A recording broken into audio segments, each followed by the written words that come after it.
Sir Duke, sir, I think the key to unlocking passion from your players is all about practice routine.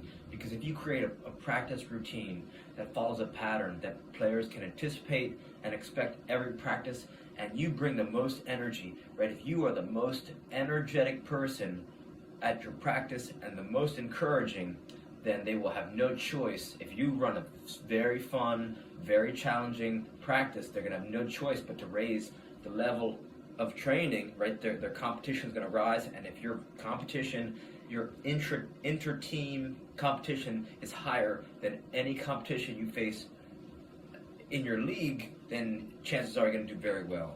So the practice routine that Doug Nevins put us through, he's Gatorade, former Gatorade Coach of the Year. It goes warm up, possession, finishing on goal, crossing and finishing, and then playing to big goals. Right, 3 teams. The whole team gets split up into 3 teams, and the reason why you want to have teams split up into 3 is because 2 are playing with the goals very close together and the sidelines very tight, and then you put the third team sitting out of bumper players. And the reason why you want to do this is because when teams play each other and one team loses, it's like king of the hill, right? You want to stay on them for as long as possible, but when you only have 2 teams playing and someone scores a goal, there's nothing gained and there's nothing lost. If you play king of the hill style when there's 3 teams, and then the team on the outside has 1 touch as neutral players, a lot of things go on in a very elegant way. In one way, the team that's playing as bumper players, they want to get back on the field. So they're very tuned in, right? They're keyed in because they want to play, so they're going to do whatever's in their power to help facilitate whoever is playing the ball to them. They're going to try and help them because they want to get back on the field. The teams that are on, they're going at each other because since the goals are so close together, that if there is someone loses focus for a second, someone beats a player or someone doesn't cover a mark, it's a turn and it's a finish on goal. So it should be rapid fire. A team shouldn't be on for more than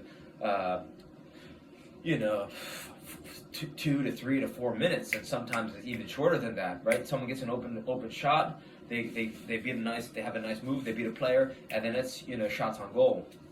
So if you run that same format every time, and it's a natural progression of the flow of the most essential things that teams need to do to be successful. They need to keep the ball, they need to finish it on goal, they got to cross and finish it, and they got to then they got to be surgical on offense as well as defense. And then what that does when you're playing 3 teams rotating for 2 teams on and 1 on the sidelines, what's going to happen is there's very fast transitions to offense to defense, just like real game play scenarios.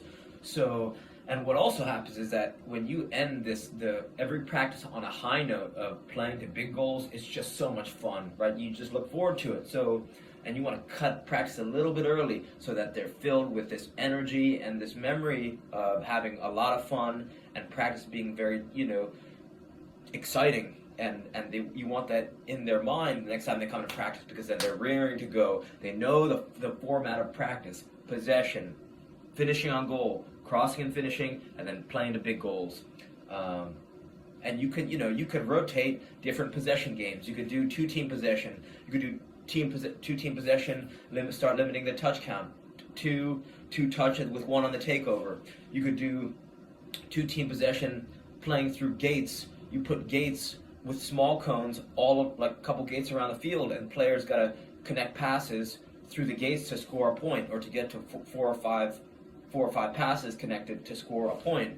You could play 3-team possession, monkey in the middle style, if you got pennies, or it's in a temperature where maybe go shirt skins, and then one group of and then you have 1 set of pennies, whatever.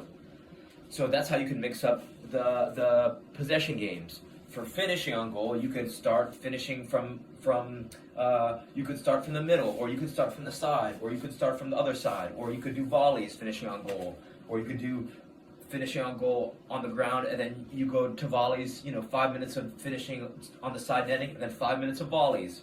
Right, for crossing and finishing, same thing. You start more close to the goal, you start more farther away, alternating your left side crossing, right side crossing, and then you have your players in the middle, right? Two lines on the outside, alternating crossers. Two lines in the middle, crisscrossing their runs, finish on goal. Goalie doesn't have to be in there, right? It's not a goalie drill, it's a crossing and finishing drill. And since it's psychologically demanding for a goalkeeper, they just step in and step out whenever they please. Same thing for finishing on goal. Right? It's demanding for a goalkeeper when you're just getting shot after shot, it's just punishing the back of the net. You got to tell them before you do it that they're not expected to save every goal.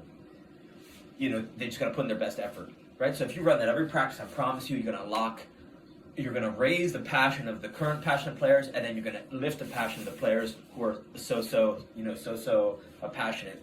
And then we're going to talk about part 2 next.